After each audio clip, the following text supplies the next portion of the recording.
Good morning. Hey, today we're going to take a quick look at how Israel acquired nuclear weapons and asking the question, do they have the moral high ground to go after Iran? And we're also going to take a look at how ChatGPT, how AI responds first, and then how it responds after I give it a second prompt. So let's go. So Israel's acquisition of nuclear weapons is a sensitive and complex issue, shrouded in secrecy and often not officially acknowledged by Israel itself.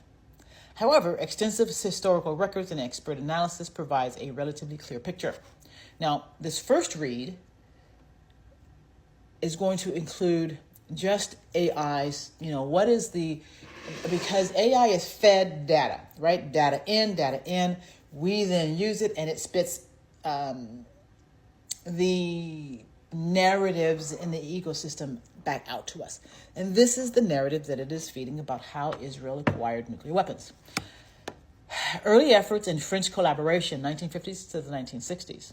Israel initiated a nuclear program in the late 1950s. France was instrumental in helping Israel build the Dimona nuclear reactor, officially labeled a research reactor, but widely understood to be capable of weapons-grade plutonium production. Shimon Peres played a key diplomatic role in securing French cooperation.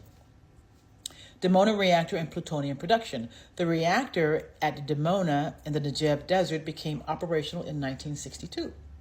From the mid-1960s, Israel is believed to have started producing weapons-grade plutonium. Nuclear ambiguity, 1960s to the present. Israel maintains a policy of nuclear ambiguity, neither confirming nor denying possessions of nuclear weapons. This ambiguity has served to deter regional adversaries while avoiding international pressure or sanctions. Now, listen. This is how Israel gets away with it, because what they do is they state their position, and they say, which is their reality. Remember, they're creating a reality, and what you're going to do is you're either going to step into that reality and agree with them, or you're going to stay outside of that reality and maintain your control over your thoughts, your perception and interpretation of reality, and state yours while they remain in ambiguity. If you listen to a lot of their PR people on TV, they live in the land of ambiguity. And that ambiguity serves to deter regional or international adversaries on the narrative front. Revelations and estimates. In 1986, Israeli technician Mordechai Vanunu revealed extensive details about Israel's nuclear arsenal to the media, notably to Britain's Sunday Times. Let's see. I've got ChatGPT. A lot of people are like, why do you use AI? So let's go to some newspapers here. Here is this is an article from 2014. Read that article. So when Vanunu, a humble Israeli technician who worked for years at Israel's secret nuclear site in Dimona, spilled the beans about Israel's nuclear weapons in 1986, very bad things happened to him. He was lured from safety in England for an Italian holiday by a woman who was an Israeli secret agent, drugged and kidnapped from Italy by other Israeli agents and imprisoned for 18 years. 11 of them in solitary confinement. Okay, so today, Israel is estimated by international experts and institutions to possess between 80 to 400 nuclear warheads, with the general consensus around 100 to 200. Now, does Israel have the moral high ground with Iran? They say this is a highly contested and dependent upon one's perspective. No, really it isn't. Israel has stolen what it has. It says Israel argues Iran has openly threatened Israel's existence. And they say that this justifies measures against Iran's nuclear program. Israel is currently threatening the United States and any country that dares take its sovereignty from Israel.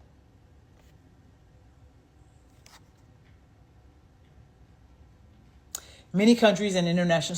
So does Israel have the moral high ground? And it's going to give Israel's positions, Iran's position, international perspectives.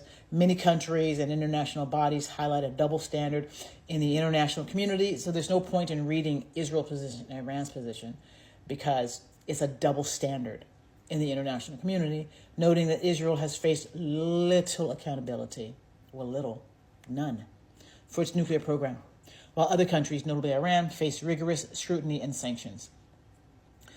Moral high ground analysis. The morality of Israel's stance largely depends on the following points. Transparency. Israel demands transparency from Iran, but maintains secrecy around its nuclear arsenal. NPT compliance. Iran has never signed the NPT and thus faces no formal international obligations. Iran, as a signatory, must adhere to stricter rules. Regional stability. Supporters argue Israel's nuclear capability has stabilized the region by providing deterrence. I don't know. So it stabilized the region by Netanyahu and the neocons creating a 1996 clean break document where they intended to go in 5 countries in 7 years to destabilize the region. Make it make sense. Israel's acquisition of nuclear weapons involves strategic secrecy and diplomatic maneuvering. And when you listen to ChatGPT talk like this, ChatGPT is talking like, like as a person who has had reads of intelligence stuff, I can appreciate the capacity in other people's intelligence abilities. And that's how I hear AI talking about it. But what AI is missing is the nuance of the situation. And so we have to go a little bit deeper. And that little bit deeper is, tell me again in detail how Israel got nuclear weapons. Please use the truth and not Israel's narrative. I noticed what was left out was JFK's, his trouble with AIPAC. Let's see here. Yeah. What did they steal from the U.S. to get their nuclear program? Here is a detailed, truthful account distinct from the mainstream Israeli narrative of how Israel acquired nuclear weapons, including the conflict with President John F. Kennedy and the espionage involved. How Israel truly acquired nuclear weapons. Early stages, late 1940s to the 50s. David Ben-Gurion, Israel's first prime minister, prioritized obtaining nuclear capability as critical to Israel's long-term security. Is anyone else aware of this? So if this was done in the late 1940s and 50s, this right here tells you why Israel is going after Iran and has been from jump. It is solely because Israel wants to be the only ones with nuclear weapons in that region. Because when they went into Palestine and took that land, remember, there were 2 other locations that they had thought about stealing. And that tells us what they were looking for was a foothold to spread. Israel established a small nuclear program under the cover of scientific research and development in the late 1940s and early 50s. I didn't know that. Initially, it faced technological and resource limitations. It attached itself to the U.S., and it got the help that it needed. Secret alliance with France. We know about the secret alliance. Israel struck a crucial covert partnership with France during the mid-1950s. Let's see here. France provided technical expertise, nuclear reactor components, and training to Israeli nuclear scientists and engineers. By 1962, it was operational. Espionage against the United States. I'm going to read this in the next video. Okay, part 2. So now we're heading into espionage against the United States. So we're talking about how did Israel get their nuclear weapons? Espionage against the United States. To accelerate its nuclear ambitions, Israel engaged in extensive espionage against its ally, the United States. Key U.S. nuclear materials and sensitive technology were illicitly obtained by Israeli agents after operating within the U.S. The most notable espionage event was the NUMEC affair in the 1960s. NUMEC stands for Nuclear Materials and Equipment Cooperation. It was based in Apollo, Pennsylvania, run by Zionist sympathizer Zalman Shapiro. In the mid-1960s, roughly 200 to 300 kilograms of highly enriched uranium, enough for several nuclear weapons, disappeared from NUMEC. Declassified FBI and CIA documents strongly suggest NUMEC materials ended up in Israel's nuclear weapons program. Although investigated by the U.S., the usual happens when it's Israel. Intense political pressure prevented a full public acknowledgement and prosecution. Conflict with President JFK, early 1960s. President Kennedy strongly opposed Israel's nuclear weapons ambitions, advocating nuclear non-proliferation globally. Kennedy was alarmed when U.S. intelligence discovered Israel's covert nuclear developments at Dimona. Kennedy directly confronted Israeli Prime Minister David Ben-Gurion in 1961 and again in 1963, insisting upon regular American inspections in Dimona.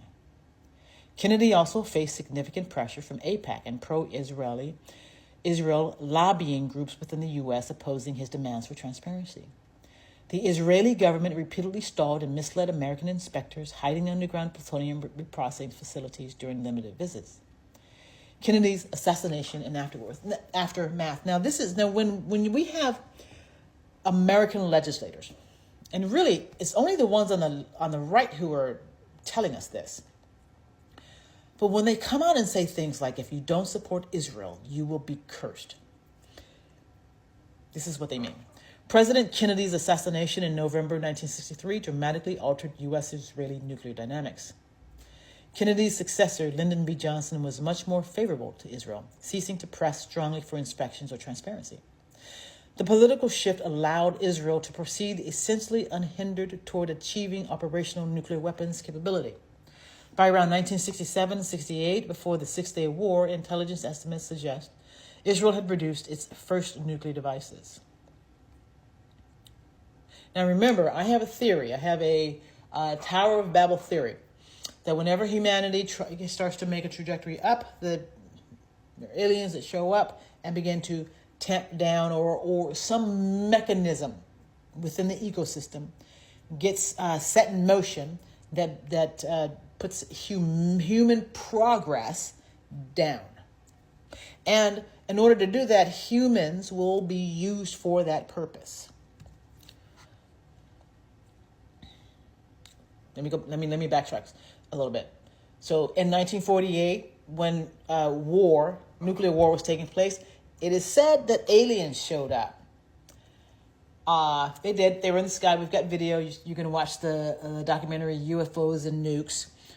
And those UFOs were able to stop the nukes from, they disarmed them, basically. It is my new theory that from that point forward, aliens have been on the front, active in our global government apparatus. And I will bet anybody bet you. Okay, so let's keep going. By around 1967-68, before the Six-Day War, intelligence estimates suggest Israel had produced its first nuclear device. It says, the Vanunu revelations. Israel's nuclear program remained officially secret until Vanunu, a former Israeli nuclear technician, revealed explicit evidence in 1986. I showed you a newspaper article of that. He was kidnapped by Mossad agents, secretly tried and imprisoned for 18 years. Israel's nuclear arsenal today, although never officially acknowledged by Israel, we don't need it to be acknowledged by Israel. We know they have them. Let's get out of this ambiguity. Credible international estimates suggest Israel possesses approximately 100. This is just like when we were dealing with the two-state solution. Israel doesn't want a two-state solution, nor do they want peace. They want dominance, not just over Israel, but they want dominance over America and anywhere else where they can get agreements. Dear Africa, dear Africa, dear Africa, get these. One of the ways that Africa made the emails was I wrote numerous times, you've got to get these missionaries out of your country. They are nothing more than an extension of Israel. And what Israel is doing in America is assisting Trump in taking away black people's rights. Israel maintains a policy of nuclear opacity. Doesn't exist. That only exists because y'all are letting it exist. Not true. They have nuclear weapons, and the reason why they're trying to make sure Iran has no nuclear weapons is so they can dominate. And once they have nuclear weapons and they're the only ones with nuclear weapons in the region, Iran, keep your nuclear weapons. Keep them. Yeah, I said it. Keep them and maintain them for your security. And why am I saying that? Because I'm in a country where I had a premonition in 2017 where I understood that my country was going to be changed in such a way that they were not going to be protecting me. And that's exactly what's happening. Trump is moving to attempt, I always like to say attempt, he's making moves to make sure that this country will not be able to protect folks who are brown. So we know that. We know it's happening in LA. It happened in Seattle in 2020. Does Israel have the moral authority to confront Iran's nuclear program? No. The moral standing of Israel's opposition to Iran's nuclear ambitions is deeply contested. Espionage and theft. Israel's acquisition involved direct espionage, theft, and deception, undermining its moral authority to demand transparency from other nations. Kennedy's opposition, JFK's firm opposition, highlights a historical ethical concern over Israeli proliferation, showing a recognized need for transparency that Israel resisted. Hypocrisy. Israel demands stringent measures against Iran while itself being completely opaque about its nuclear weapons and refusing any form of international oversight. They refuse any. See, if these guys were really the chosen people, the UN would be an organization today assisting countries across the globe to do better on behalf of their people. But that's not who Israel is today. Double standards. Critics argue Israel benefits from a double standard enforced primarily by the U.S. political influence and pro-lobbying groups, notably AIPAC, which consistently protects Israel from accountability. Critics argue Israel benefits from a double standard enforced primarily by the West, not just the U.S., political influence, and by the West because, again, as we know, Schofield Bible was injected into the Christian community, and these folks have been indoctrinated since the 60s. Whole families have been indoctrinated to throw their entire lives away on behalf of Israel. And they can be black, they can be white, they can be Hispanic, they can be any color. Because their love for Jesus was used. Israel's path to nuclear weapons involved covert operations, espionage against its closest ally, the United States, and a carefully maintained secrecy regime. These elements significantly undermines Israel's claim to moral superiority when confronting Iran or other countries seeking similar capabilities. The ethical inconsistencies and historical transgressions surrounding Israel's nuclear acquisitions highlight substantial hypocrisy in international nuclear politics. Tell the real story. Tell the real story.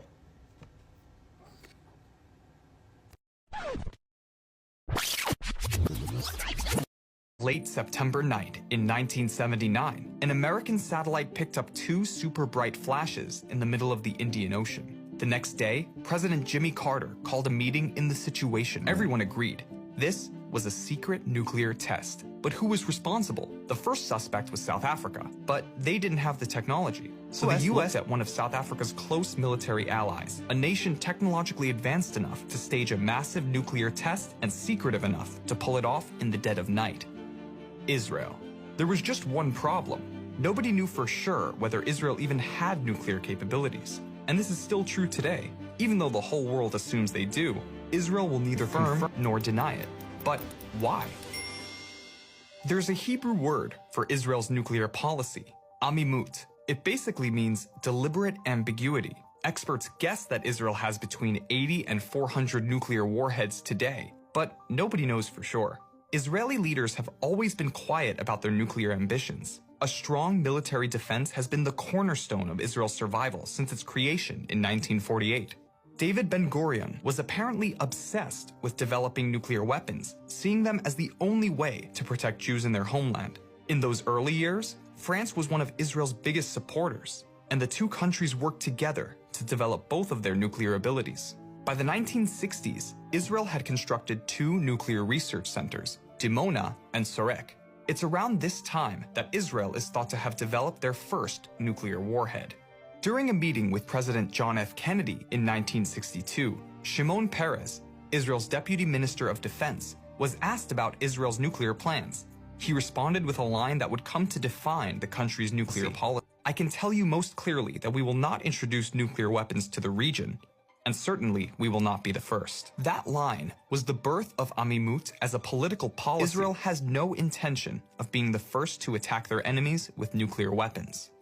By the 1970s, Israel's Arab neighbors, who had spent the last 2 decades waging war against the Jewish state, were suddenly worried. Like the rest of the world, they had no idea how many nuclear warheads Israel had. By keeping quiet, Israel let rumors fly across the Arab world. Eventually, these hostile countries stopped waging wars so often. Some believe this was in part because they were scared of what might happen. As Peres put in his autobiography, we learned there is tremendous power in ambiguity. Doubt was a powerful deterrent to those who desired a second Holocaust. In fact, there's a nickname for the kind of situation Israel would have to find itself in before they'd consider nuking their enemies, the Samson option, evoking the biblical character of Samson, who famously killed many Philistines in his final act, killing himself in the process. What is the Samson option? It's one of the most extreme military strategies ever conceived, and it belongs to Israel. The idea is simple. If Israel were ever on the brink of being overtaken, say, from a massive military invasion, it would launch its full nuclear arsenal at its enemies, even if it meant absolute destruction of the region and millions of deaths. Named after the biblical figure Samson, who brought down a temple on himself and his enemies, the strategy sends one message. If we go down, we take everyone with us. Israel has never officially confirmed it has nuclear weapons, but experts estimate they possess around 80 to 100 warheads, enough to flatten entire nations. The missiles could reach targets across the Middle East and possibly Europe. The Samson option is not a strategy for victory. It's a last resort threat of total retaliation. And while it's never been used, just knowing it exists is enough to make any enemy think twice.